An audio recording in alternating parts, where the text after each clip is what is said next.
A brand new 767. Fuel pressure? Why would that be? How come I have no instruments? A catastrophic failure at 26,000 feet. Winnipeg, Air Canada 143. Air Canada 143, go ahead. Just lost both engines. Holy cow! I'm talking to a dead man. How far are we from Gimli? You're approximately 12 miles from Gimli right now. I guess I'll just slip it. The crew is out of options and running out of time. They're at the controls of a 95-ton jet that's quickly falling from the sky.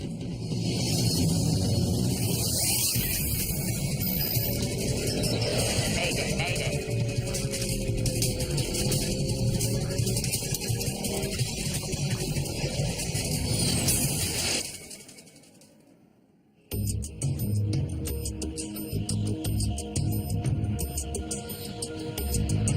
In placid skies over central Canada, Air Canada Flight 143 is just past the halfway mark of its journey from Montreal to Edmonton, Alberta. Good evening, ladies and gentlemen. This is your first officer. The plane is carrying 61 passengers and 8 crew members. Beautiful day. Clear, temperature of 24 degrees Celsius. It's July the 23rd, 1983. Yeah, that's come along, huh? Rick Dion is an Air Canada maintenance engineer. I was going to Edmonton with my wife Pearl and my young son Chris, who was 4 years old, and this was the beginning of a 2-week vacation for us, and we were all pretty excited about going on this new airplane. Compliment of the captain. Oh, hey, Rob, thanks. Whenever you want to come up to the flight deck. This was my first flight on a modern 767, as the company had just acquired them. I'll be back in a minute, okay? I was interested in going to the cockpit to see all this new technology fit in with the work that I did on aircraft. The captain on this flight is Bob Pearson. He's 48 years old, and he's spent more than 15,000 hours in the air. His first officer is Maurice Quintel, who has more than 7,000 hours of flying time. Come on in. Pardon me, gentlemen. Rick. I knew Bob Pearson from the small flying club that I attended in St. Lazare, and he was actually one of the local pilots there that used to do some gliding, and he also flew the ultralight lasers. We had departed heading northwest. A nice, clear, sunny day in July. We were flight plan at 39,000 feet. There were a few airplanes that flew that high in 1983. And we requested 41,000 feet, which got us further above the jet stream out of the west. The crew may have accumulated a lot of hours in the air, but very few in this plane. It's Boeing's latest and most advanced wide-body jet, the 767. An army of microprocessors in the belly of the plane automates so many functions that the flight engineer's job has been eliminated. This is one of 4 767s that Air Canada has recently acquired. The plane itself has only 150 hours on it. Quite a difference here, huh? Oh, yeah. Reset on and start here. The cockpit is different in that all the old instrumentation that we're accustomed to, mostly that was all gone. It was all CRT display, like small TV screens. It was a new high-tech airplane, which involved quite a change for the crew and the maintenance personnel, people handling it. This was a new aircraft for both the captain and I. At the time, I had 75 hours on that airplane, so everything was new for me. Pilots and maintenance crews are both still getting to know this airliner. Well, then we get that same condition. Captain Pearson explains to Dion how he handled a small problem with the engines on an earlier flight. It comes back down to low stage, and we just carry on. You know, that brings up an interesting... Fuel pressure? Why would that be? A warning alerts the crew to critically low pressure at one of the plane's fuel pumps. Something's wrong with the fuel pump. The 767 has 3 main fuel tanks, 2 in the wings, which are always used, and 1 in the center, only used on long-distance flights.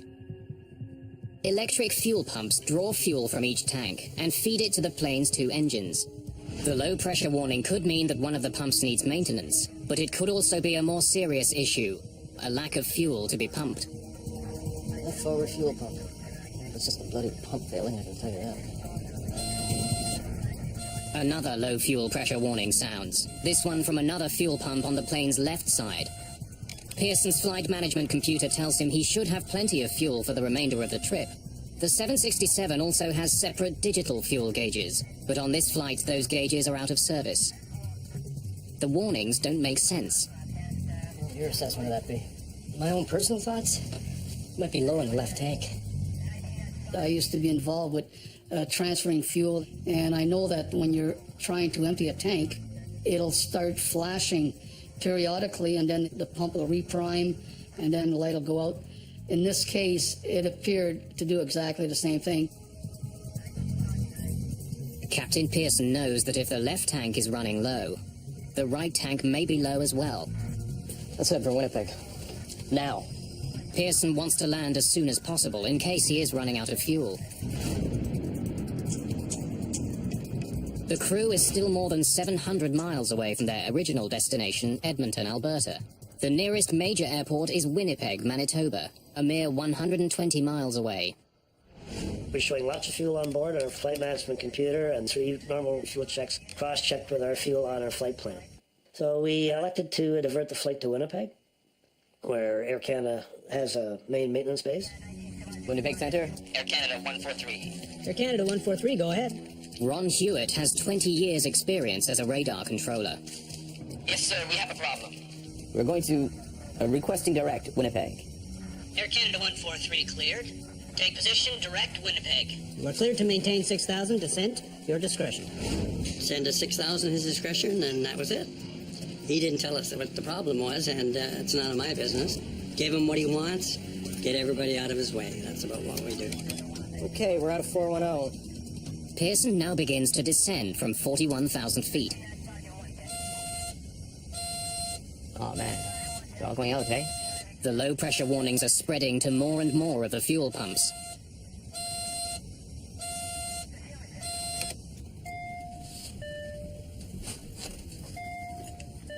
Quintel instructs the cabin crew to prepare for an emergency landing. Hello. Captain, we think we have problems with our fuel system. We are diverting to Winnipeg.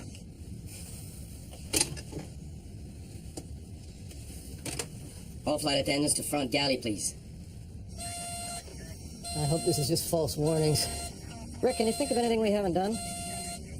No, I can't, Bob.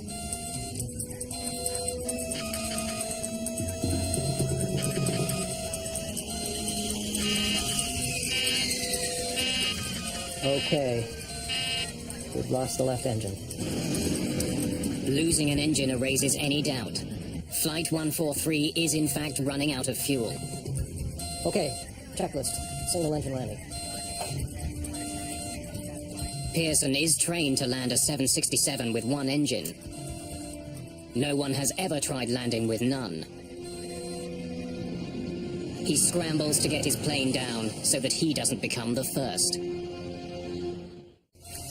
With only one engine powering Air Canada Flight 143, and with the possibility of the other engine shutting down, the crew prepares the passengers for the worst. Ladies and gentlemen, this is your in-charge flight attendant speaking. Due to mechanical problems, we'll be preparing for an emergency landing. Please return to your seats and fasten your seat belts. Your crew is fully trained to deal with this situation, and as you may have noticed, some crew members have already started to prepare the aircraft. I had no idea, like the rest of my crew members, that there was a problem with fuel. I had no idea why we were going to Winnipeg. Approach and landing. Flaps will be 20. Right. Ground flap override. As they're doing that drill, the right-hand fuel pump low pressure light was flashing as well, much like it did on the left. They were quite busy carrying out the first engine out, not watching the pump lights, which was right at my eyebrow, so I kind of knew that that one there was going to shut down too. What was that?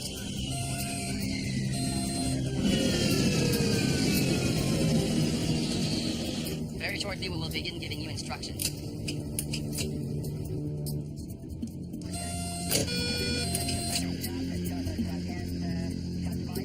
How come I have no instruments? Our beautiful colored engine and flight instrument displays simply went black. It's exactly what Pearson had feared. He's lost both engines. At 26,500 feet, still 75 miles from the nearest major airport, he's out of fuel. Winnipeg, Air Canada 143. Air Canada 143, go ahead. Just lost both engines. When both engines shut off, I think you said, holy, I'm talking to a dead man.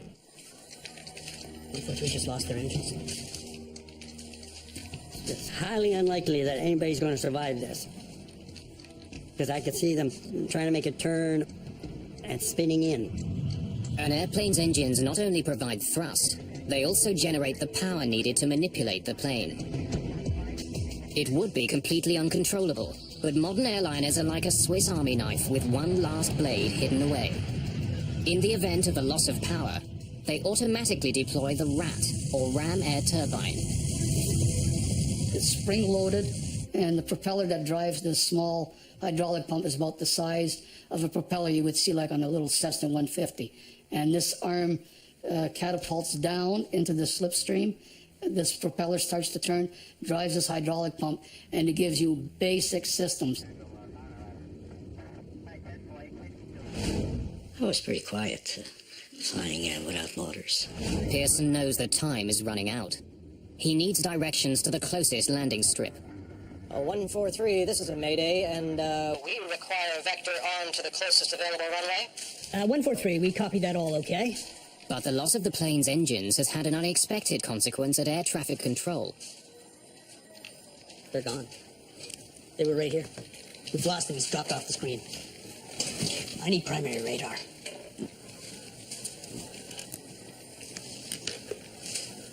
Uh, 143, we've lost your transponder return and are attempting to pick up your target now.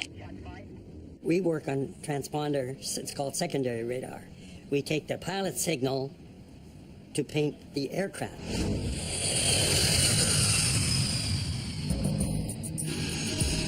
Commercial jetliners are equipped with a transponder, a device that transmits coded information which air traffic controllers use to determine the plane's location. But when Flight 143 lost its second engine, only a small number of items got backup power. The transponder was not one of them, so the plane disappeared from Hewitt's screen. Flight 143 is somewhere east of Winnipeg, but no one knows exactly where or how far it is from the airport. In spite of its enormous weight, a 767 doesn't plunge from the sky when it loses its engines. Its aerodynamic properties keep it in the air, but slowly coasting to Earth. And I was trying to figure how many miles we were moving ahead versus how many thousands of feet we were dropping.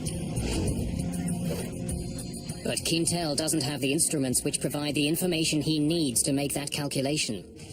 Since he lost the plane's signal, Hewitt can't give Quintel that information either. Controllers hurriedly work to rig up a way to find the plane. Just before landing, you will hear the command, brace for landing. Brace immediately and stay braced until the plane comes to a complete stop. There are two ways to brace. One, bend forward. Raise your arms and hands against the seat back. Bryce Bell is a businessman on his way home to Edmonton. As soon as they announced that we were making an unscheduled stop in Winnipeg, I immediately wished I hadn't had the 2 drinks that I'd had, because I thought, you're going to have a split second here, and this plane's going to explode in flame, and the decision you make in that split second will depend on how alert you are. I think that's him. Let's say that's him. Because their modern equipment can't see Air Canada 143, the controllers switch to old-fashioned radar, which doesn't need a transponder to locate planes. I got to turn up my true radar, the reflective radar, which is not nearly as good. And we don't use it at all if we can help it.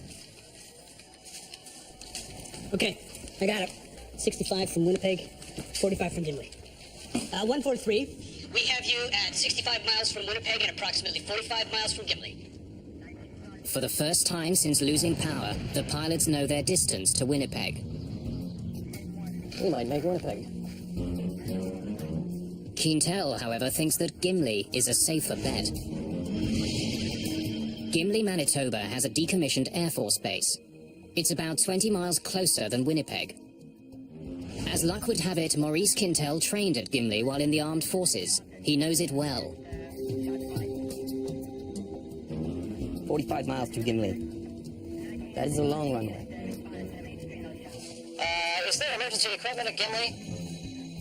Negative emergency equipment at all. Just one runway available, I believe. And no control tower and no information on it. Pearson must consider the possibility of a crash landing. If he has any chance of making it to Winnipeg, which has full emergency support, he knows he must try for it. Okay, then we would prefer Winnipeg. Fine. 143, continue your present heading. It was about regrets. It was about things I hadn't done in my life. It was about ways I've treated the odd person here or there that I wish I'd treated more gently.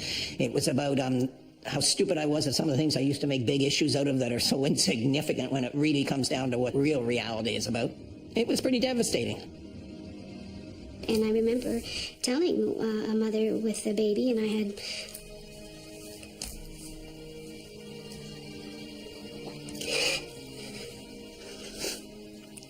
my daughter Victoria, and telling this woman that it was going to be okay. And I did it. I did. I was so proud of myself that I could be so straight with her and tell her that it was going to be all right and really look at her in the eyes. Okay, and how far from the field are we now? You're 35, correction, make that 39 miles from Winnipeg. Roger. Now that controllers can see Flight 143 on radar, they can provide Quintel with the information he needs to figure out if he can glide as far as Winnipeg. Roger, what is your altitude now? 8.5. 8.5. About 8,500 feet above the ground, Captain Pearson can see his destination. Winnipeg's airport is less than 35 miles away. We're visual. But the news from Quintel is not good. Bob. Morris was calmly keeping track of our distance by input from Winnipeg Air Traffic Control and our altitude, and calculated our profile and came to the conclusion that we might not make the runway in Winnipeg. We can last maybe another 20 miles, but we're not going to make Winnipeg. Quintel has calculated that at the rate they're falling, they would hit the ground a full 15 miles short of the runway. How far are we from Gimli? You're approximately 12 miles from Gimli right now. Where is it? Which way's he moving? On your right. Turn right to a heading of 345. I would say you have 10 miles to fly. Okay, fine. We're going to go there. I'm gonna go check on my family. You guys don't need me up here right now, huh? No, we're okay.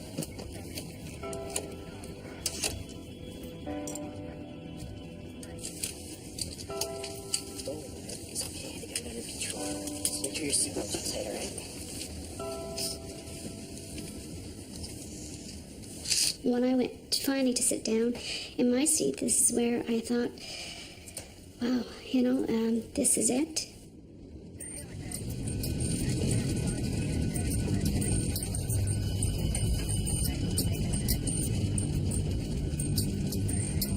Landing gear down. Roger. First Officer Quintel lowers the landing gear. Because there's no hydraulic power, Quintel does what's known as a gravity drop, letting the gear's own weight drop and lock it into place. The two main gear are heavy. They fall immediately, and two green lights confirm they've locked. But the nose gear is lighter. It doesn't lock.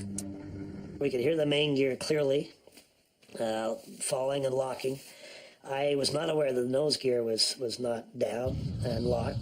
It was sort of the last minute, and if it's something that you cannot control, you don't talk about it, you don't mention it, The main thing was bring the aircraft on the runway.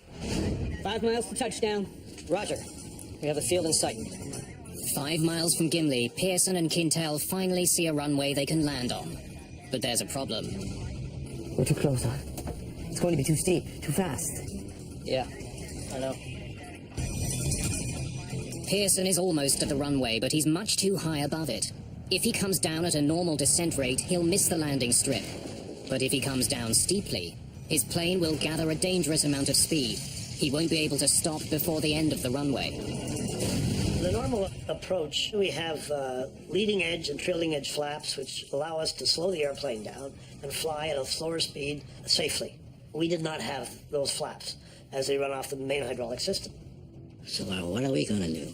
So we discussed, we have two possibilities. One of them was to do a 360-degree turn and lose the excess of altitude. On the other hand, I thought it would take about 3 minutes, and we were already descending at a rate of 2,500 feet a minute. Only about 3,000 feet above the ground, the plane doesn't have enough altitude to make a full circle. It would hit the ground before making it back to the landing strip. Pearson chooses a second option. Well, I guess I'll just slip it. Pearson decides to try a maneuver called a side slip, practically unheard of on commercial airliners, but sometimes used by glider pilots. And Bob Pearson has a lot of experience flying gliders. I'm just going to slip it down till we're almost down at the runway, and I'll straighten it out. Okay. Side slipping involves what's known as crossing the controls. Here we go. Pearson plans to force the aircraft into a sideways freefall, allowing it to drop quickly without increasing its forward airspeed. Pearson has never actually performed a side slip in a glider, but he's attempting one now in a Boeing 767. The only way that I could control our speed and our descent profile with the runway was to induce drag in the fuselage by cross-controlling the rudder and the elevators in the tail and the ailerons and the wingtips, and cause the aircraft into a crab configuration. Then I can vary that to increase or decrease our speed, or increase or decrease our descent rate. Pearson controls the plane's descent by using his rudders and ailerons to change the angle of the plane. Crossing the controls involves tipping the wings in one direction, but turning the aircraft in the opposite direction, pushing it sideways into the oncoming air. As Flight 143 begins to drop towards the Earth, Quintel is about to discover something he did not expect. The runway he trained at 15 years ago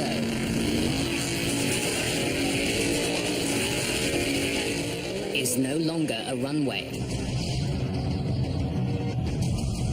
Captain Bob Pearson is out of fuel, out of engines, out of options.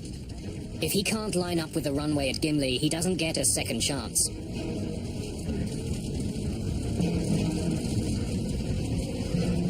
Pearson turns the yoke left and pushes the rudders to the right.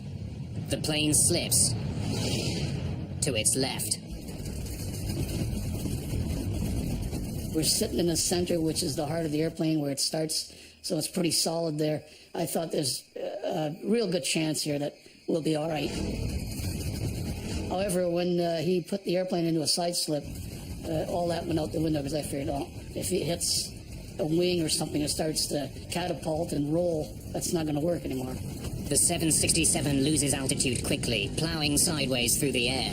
When I looked to the left of the aircraft, I was looking directly at the ground, because the airplane is angled quite, about maybe 60 degrees, the bank. The bank angle was quite high, and the nose of the aircraft was quite high. And it was an awkward moment, and if it was awkward for me, I can imagine for the passengers, it must really have felt odd.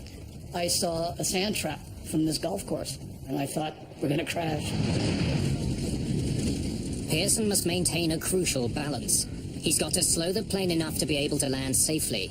But if he slows down too much, the airliner could lose its lift and plummet to the ground. When a pilot is normally landing an airplane, he's maneuvering the flight controls and operating the thrust levers pretty continuously on most landings. And so I was doing the same thing without the thrust levers.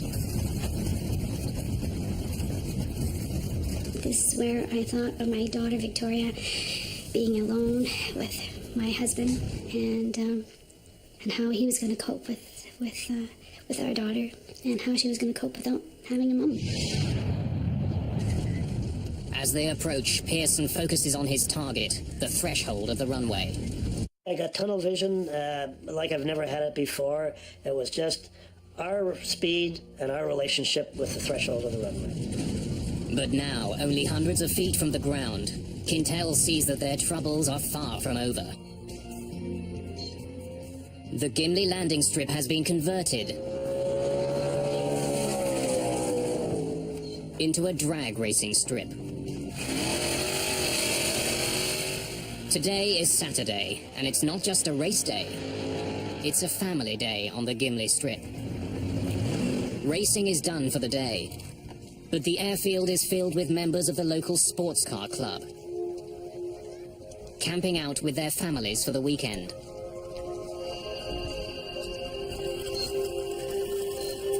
Two children have decided to pedal the length of the runway. They don't hear the plane coming for them. Without engines, it's silent. And one thing the 767 doesn't have is a horn. Brace! Brace for landing!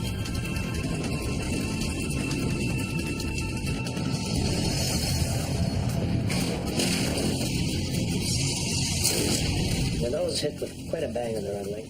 Sounded like a shotgun going off at our feet. The front landing gear gives out immediately. Pearson brakes hard. 2 tires blow out. The bottom of the right engine scrapes the runway. I was a robot. There was just no emotion at all. Finally, Pearson sees what's in their path. And I looked up and I could see 2 boys on bicycles. They must have been probably about 1,000 feet down the runway from our position when I saw them. And then at one point, I can see he raised his head, and he's surprised. Here's this big aircraft. I can still remember the look of terror on their faces. So they were close enough for me to see that. With no nose gear to steer with, Pearson's only hope of driving the plane left or right is by varying the brake pressure on the 2 main landing gear. That's when my heart started to pitter-patter a little bit. The kids panic and try to outrun a plane that's traveling about 200 miles an hour. I knew I couldn't take the airplane into these boys, and I was going to take it off into the grass on the right side. There were campers along the west side of the runway that I didn't notice until after we had touched down. And the nose was on the ground, and I can still remember at the left side, people standing by their barbecues. Dino Calvert is at the track with his friends for a weekend of racing. One of the gentlemen in the pits suddenly jumped in his car and he took off. And I thought, well, you don't drive like that in the pits usually. And I looked up and all I could see was smoke rising. Pearson does all he can to stop the plane in time. Holy crow!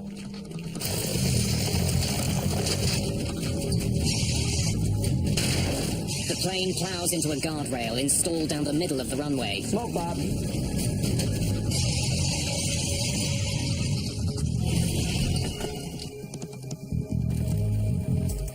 17 minutes after running out of fuel, Air Canada Flight 143 comes to a final stop on the ground. Yeah? You okay? Somebody yelled, Yahoo or something, and then people started applauding. And we were so grateful. We made it. When you believe that you're going to crash, you do believe that the airplane is going to break apart. You're going to have fire. Evacuate! Evacuate! Evacuate! All right, let's go. We gotta get up. Thick smoke is quickly filling the cabin. The crew doesn't take any chances. They want everyone off the plane as quickly as possible. There was a sense of joy, and then a panic, kind of. It seemed to go in waves, and then a panic saying, we got to get out of here. We got to get out of here. Less than 2 months earlier, an Air Canada DC-9 made a successful emergency landing in Cincinnati, only to burst into flames on the tarmac before all the passengers could get off. 23 people died. The crew and passengers of this flight want to avoid a similar fate. It took maybe just a few seconds to come up to a full halt on the runway, but the cockpit was full of smoke. Passenger evacuation checklist. Passenger checklist. Fuel shut off. Off. Cabin depressurized. Electrics off. Electrics off. Checklist complete. Time to get out of here.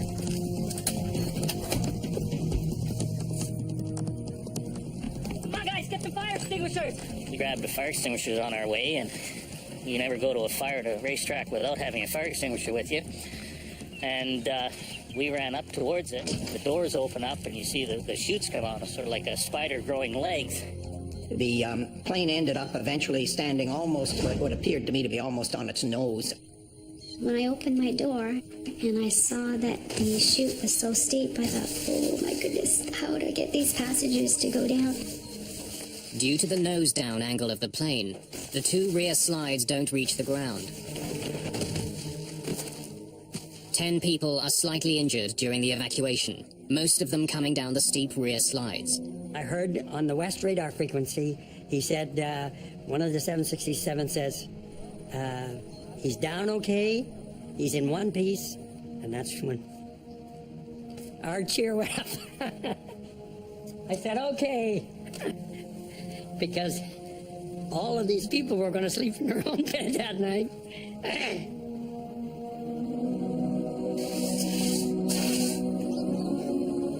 There's still a lot of smoke coming from the plane's nose. Turned out it was about 6 inches of insulation between the inner and outer skins. From friction, that was starting to burn. The flight attendants have good news. All 61 passengers have made it off the plane. There's not so much as a single serious injury. I'll give you a hand. Yeah, extinguish.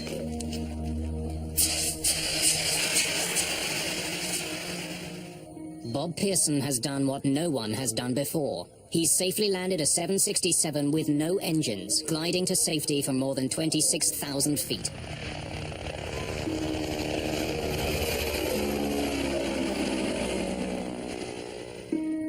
Air Canada Flight 143 glided... The event makes international headlines immediately. People are already asking how one of the most sophisticated passenger planes in the world could have run out of fuel. Sliding down emergency chutes. By the next day, the investigation has already begun. Bill Taylor and Diane Rochelot of Canada's Aviation Safety Bureau are among the first investigators at the scene. I was a junior mechanical engineering at the time. I had been working for Transport Canada for a year. Going to the field for the first time was very exciting. It was new. It was a major aircraft. Once we got into the fuel quantity indicating system, I actually left Diane to deal with the specifics of the computer system. First, Bill Taylor needs to confirm what everyone has been telling him, that the plane is out of fuel. Investigators drained the tanks, collecting less than 17 gallons of fuel. The 767 can hold almost 24,000 gallons. It's like having 5 tablespoons of fuel in a mid-sized car. Taylor next needs to examine the possibility that the fuel leaked out during the flight. The other checks involved looking for any evidence of fuel having been lost. I even went so far as to go into what they call the dry bay of the aircraft. I'm a bit claustrophobic, so I really wasn't too enthused about going up in there, but I crawled up and had a look around with the flashlight and confirmed that there was no evidence of fuel having been lost in there. That leaves Taylor with only one conclusion. Flight 143 took off without enough fuel. Now investigators need to find out why. It's in one piece. Diane Rochelot begins looking for the answer to that question in the plane's sophisticated electronics bay, located beneath the cabin. The 767 was a newer type aircraft, and it did have a lot of computerized system, and I guess back in 1982, these were coming onto the market at a fast rate, and they were newer types of electronic system. Rochelot confirms that a computerized unit, the digital fuel gauge processor, had been malfunctioning on this plane. There was no spare in Montreal, so it couldn't be replaced. Rochelot takes the component for testing. It was decided early on that the unit, the fuel processing unit, would be taken to the manufacturer, Honeywell, in Indianapolis for testing. And I was tasked with taking the unit, so we went through all the testing procedure, and then at one point we did discover that there was a malfunction with the unit. During the testing, we went more and more in depth, and we found out that one of the circuit, it's called an inductor coil. It was a very, very small part, and it was encapsulated at manufacture, and encapsulated means it's covered with plastic. You cannot visually see it because it's now covered with plastic, and you can't see the inductor coil itself. But once we took over the plastic case, we could see that the solder joint had not been made properly, which caused a malfunction in the system. The faulty processor explains why Pearson didn't have fuel gauges for the flight, but doesn't explain why he didn't have enough fuel. The inoperative gauges were clearly flagged. Ground crews wouldn't have relied on them when they were fueling the plane. Investigators confirmed that the ground crew did perform a manual check of the fuel before takeoff. We just need to know what you did next. Yeah? We did a manual check of both tanks, and then we pumped enough fuel for the trip there. Flight 143 should have taken off with enough fuel for the trip. Okay, thanks. That helps.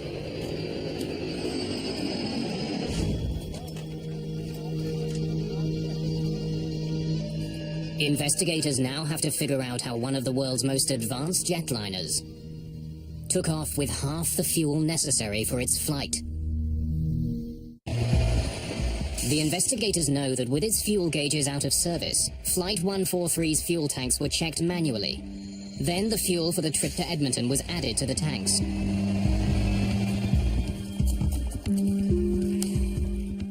But before the plane could be given more fuel, a crucial calculation had to be carried out.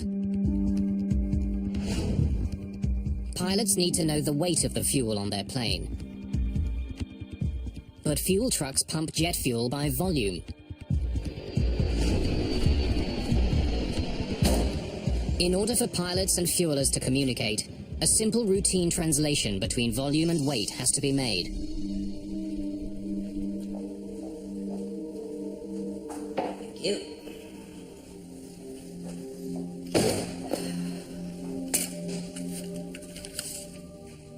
Investigators check and double-check that math.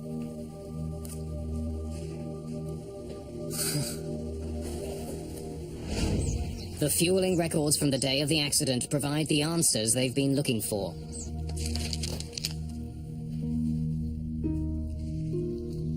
This is a typical fueling record. But when investigators examine the calculations for Flight 143...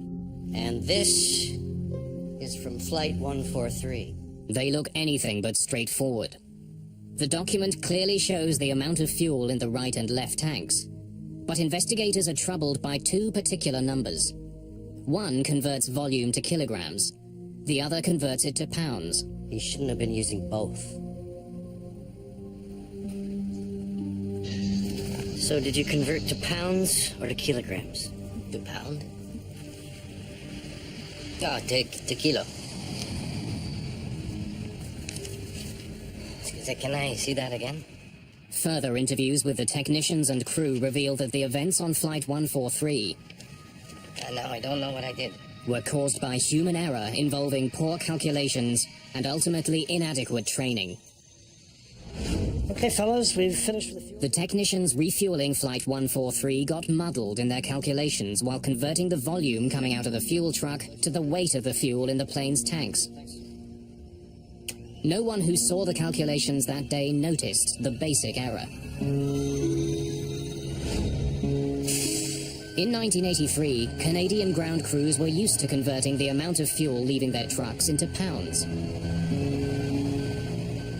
The 767 was the first plane in Air Canada's fleet to have metric fuel gauges. Its fuel should have been measured not in pounds, but in kilograms, which requires a different calculation. Flight 143 needed 22,300 kilograms of fuel for the trip. But pilots and technicians let it leave with 22,300 pounds instead. Because a pound is about half a kilogram, the plane only got half the fuel it required, which explains why Pearson's flight computer told him he had plenty of fuel. He entered the wrong amount of fuel to start with. In the past, the flight engineer calculated the fuel loads. This accident raised an important question. Whose job was it with the two-man crew? Better training is definitely an issue in an incident such as that.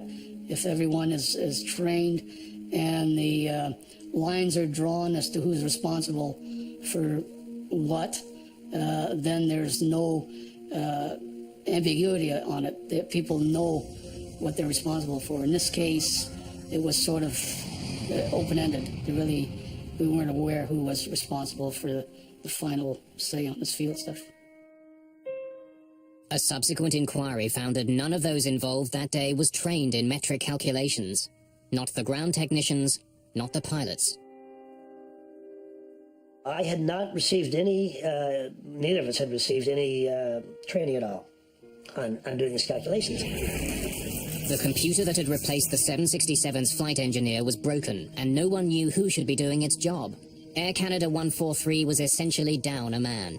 And the goal is to prevent a recurrence of this particular event. And also, we also find out other systems that might have been either at fault or maybe they could cause a problem in the future. And you do try to prevent recurrence. All right. It took a string of mechanical and human failures for Flight 143 to run out of fuel. But another failure that day may have saved some lives. If the plane's nose gear had not collapsed, it would have taken Pearson much longer to stop. The plane could have slid into the people who were at the strip that day, which would have had catastrophic results. There could have been more injuries or even loss of life. Pearson and Quintel were partly blamed for their roles in the incident. A government inquiry recommended that Air Canada re-evaluate the training of flight crews and ground technicians in metric fuel conversions. It also recommended that the airline keep more spare parts, such as fuel gauge processors. Rick Dion retired in 2003 after a long career as Air Canada's coordinator of maintenance control. First Officer Maurice Quintel was promoted to captain in 1989. Captain Bob Pearson went on to fly 10 more years for Air Canada, his experience at Gimli shaping the rest of his career as a commercial pilot. This experience affected me mostly by making me more relaxed as a pilot, giving me the feeling that as much as I've trained for all those years, that there's always that question about how you're going to perform when the chips are down, and I now have the feeling that no matter what, as long as an aircraft stayed together, I would get it safely back on the ground. And so it's been a relaxing experience.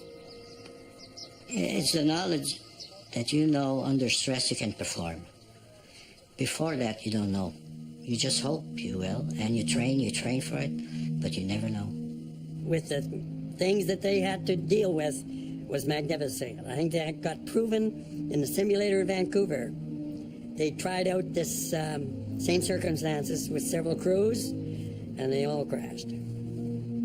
Probably the most important thing that came out of it was the realization that when something new is introduced, special attention and training needs to be accomplished for people to be aware what they're dealing with. When we had landed and the airplane was all in one piece, I thought, wow, I got another chance to fly again. Because of a tragedy like that, once you take your deck of cards and fire it in the air, you're truly free. And I guess from that point of view, Gimli could, I find it very difficult to say, but Gimli was maybe almost the best thing that ever happened to me, next to meeting my wonderful wife and marrying her.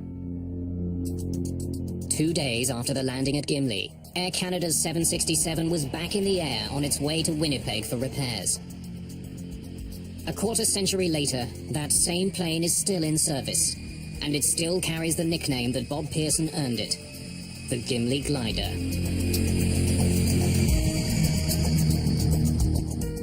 Brand new air crash investigation continues next week, when Delta Airlines Flight 191 was brought down by heavy winds and exposed an invisible killer, slammed to the ground next Monday at 9.